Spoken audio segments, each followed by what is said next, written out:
When you think Kingston or HyperX, you don't usually think of peripherals. You think more of maybe your memory, maybe even your hard drives, but recently they have been getting into more peripheral side stuff. Stuff like mouse pads, stuff like headsets, and this is their first iteration into a keyboard.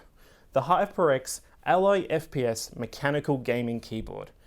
Now, the one thing you'll probably notice first is actually the small size of it. It's got the normal keys, it's got no 10 keyless, so it's, I guess, should be a normal size of keyboard when you're thinking, you know, that big.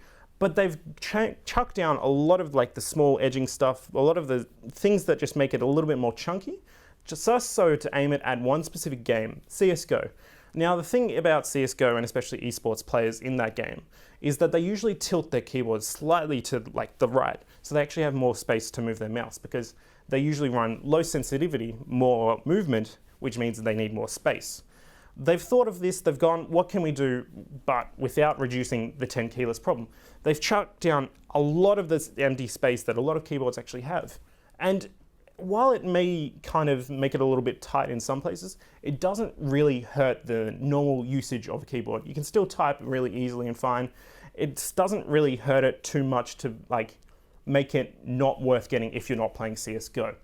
It's got all of the other normal stuff like, you know, anti-ghosting, you've got your mechanical blue switches, so it's a little bit of an issue there if you don't like the loudness, but a lot of people actually do like the mechanical to blue switch.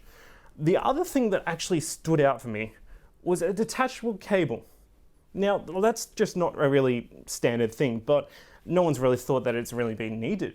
But when you think about it, what's one of the main things that actually damages a keyboard if you are moving around?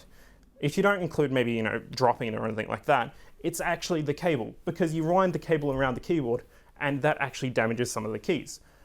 That's actually a brilliant idea, to just maybe detach the cord. And it's just a standard mini USB, so you don't need to actually always bring that one cord if you're having an issue with, you know, wanting to leave it into the back of your computer.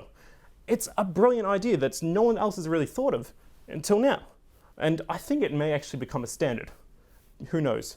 But the small things that also you notice about this keyboard is that it's just not, I guess, revolutionary in a way, but it's a very, very, very good standard to a keyboard. If you're looking at it thinking, you know, I've got a lot of HyperX gear, I want to maybe keep supporting them, this is actually a surprisingly good keyboard to actually jump onto. That said, it doesn't have much variation. You're only going to get your red and you're only going to get your mechanical blue switches. That they're going to maybe bring out a new like range of keyboards later down the line, but for a first actual iteration into a keyboard, they've done surprisingly well, and I'm looking forward to the new stuff.